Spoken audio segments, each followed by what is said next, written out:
for your listeners, it's hard to pick up all the points, but the system has three pillars. Let me explain quickly. First pillar is the age pension. Second pillar is the SGC, and the third pillar is the voluntary contributions. As things now stand, the third pillar has been cut in half from 50,000 to 25. The second pillar is jammed at 9, and the first pillar, the age pension's rising. The government increased it from 25 to 27.5 of average weekly earnings. So if you're a punter out there, you say, look, the government's giving me the message. Don't bother saving anymore. We'll just rely on the pension. You have to be careful though, don't you? Because an across-the-board better treatment of superannuation does not help everyone across the board. Women, for instance, we know have an interrupted contributions to super, so the women don't do so well in the super front. Before I turned up, women could not keep, there was no preservation. See, under my arrangements, a woman could, most women in the old days would get paid out, they'd start work at 20 and get paid out at 32 or something, and they'd come back in at 43 or something, and they wouldn't be able to hang on to it. So what I left was preservation for them, so it goes on, it can continue, even though they're out. But your point is right, the break means there's a break in their income, which means we've got to get the levels up.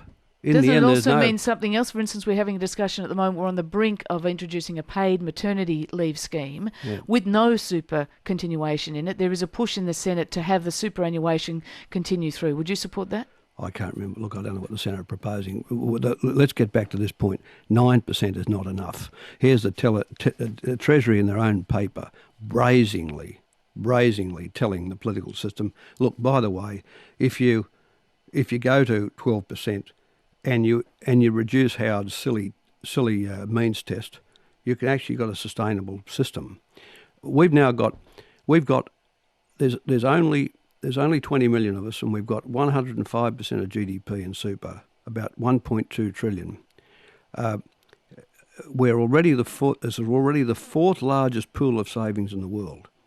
It's going to go even at 9% to 3 trillion. We'll be the third largest. We go to 12, we have the best system in the world. So the Rudd government should take a 12% superannuation guarantee to the election? Absolutely. If it doesn't, there are signs that it's not going to move on this front, and some observers are worried that this government is going too slow on the reform front. If you compare the Rudd first term with the first years of the Keating government, where you struck the accord with unions, you floated the dollar, deregulated the banking system. How do you rate this government on the reform front? Well, look, when I did the 9%, we had 1 million people out of work. Asking people to put 9% of their income away was a pretty tough ask, but we did it. And we did these trade-offs at the time with the ACTU on wages. The great things are always worth doing. They're hard because they're valuable. And fluffing around, I mean, if you let the Treasury run you, they'll oppose every immediate tax expenditure, every cost of every concession they'll oppose. They oppose super then, they'll oppose it now. A Treasurer's job is to knock them over. Does this government have the intestinal fortitude for this? John Howard this week says Kevin Rudd hasn't done anything as Prime Minister. Oh, that's just... Well, Howard's the reason we're stuck at 9. He was the old fella who unlegislated my 15%. I mean, he's saying, he used to look after the battlers.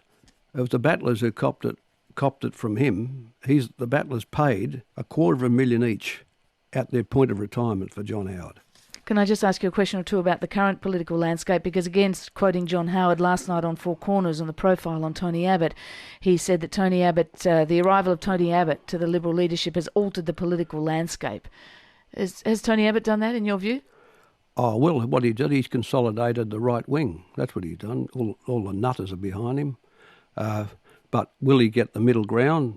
I don't think so. I mean, look at the stuff on the economy. I mean, it's shocking, really. I mean, you've got, Jockey Peterson Jr. running around. What's his name? The senator from Queensland. I think you're talking about Senator Joyce. Joyce, yeah. He's running around making economic pronouncements which, are foolish in the extreme. Imagine this mob. Like, you wouldn't trust this mob with a jam jar full of 5-cent bits. Why is the electorate going off the Rudd government, though? What, in your view, is the Rudd government not doing enough? No, fashion. All talk, no action is the crime. Let's be clear about this. The government did a miraculous job in saving the Australian economy from the deepest recession that has come along since the Depression. You know, the one country out of the 26 member states of the OECD that had no negative growth. I mean, the Rudd government should be re-elected on that basis alone. On that, I mean, getting that right was just if they did not any other one thing in this parliament but saving us from the massive crunch which is happening in Britain and the United States now, and in Germany and France and places like Greece, to save us from that kind of that kind of holocaust, which was economic holocaust. They deserve re-election. But I think the point is this: the emergency is over now. And the Prime Minister understands this, and this is why he's on things like health. He's trying to deal with these long-term structural issues. I mean, they're hard to do. I mean, health is a very tough thing to do. Well, you've been in political tight places before. How do you see the upcoming election? Tony Abbott's told his troops they can win. Oh, look, I mean, if Tony Abbott ends up the Prime Minister of Australia, I mean, you've got to say, God help us. God help us, you know. An intellectual, truly an intellectual nobody, and no policy ambition. You know, I mean, is that all there is? You know the song, is that all there is? I mean, is that where we'd be, really? Paul Keating, I mean, I used to, look, he turned up in the last couple of years when I was Prime Minister. I regard him as a sort of resident nutter on their side, you know. Now, you know, where is the thought-out position? I mean, a Conservative Party can have a thought-out position. I mean, I saw this program last night with Malcolm Turnbull. I mean, the difference is Turnbull had an articulated, intelligent, moderate, thought-out Conservative position. The fact is that Abbott does not have this. Can I just get your opinion on something that's in the news the last day or two? Tony Abbott suggesting that the traditional welcome to country or the acknowledgement of traditional owners is paternalistic, it's too often done. Wilson Tuckey's described it as a farce. Yeah. Just wonder if you have a view on that, given your role and obviously in introducing the Mabo legislation. Well, we have a chance as a society in this part of the world to turn over a new leaf. We've got to stop borrowing the monarch of another country, the Queen, which Mr Abbott makes clear he's still interested in keeping. We'll soon have King Charles and Camilla at some point down the road, as absurd as that is. But how we are an immigrant country, but by the way, we're not big enough to acknowledge the fact that we did the dispossessing. You know, as I said in the Redfern speech, we did the murders. We brought the alcohol and the diseases. You know, we did these things. And goodness of heart is something, and honesty is something that is a core requirement on a good country. You know, truth is a necessary ingredient in a society with its head in the air. If you want to go around telling lies all your life, historical lies like Abbott does, fine. You know, but haven't we moved past that? I mean, do we want really little John Howard? It was bad enough having the real John Howard, you know, with all of that pre-Copernican obscurantism he had. But we want just another little John Howard. You know, at least Howard was a militant, aggressive, conservative, driving in reverse through the rearview mirror.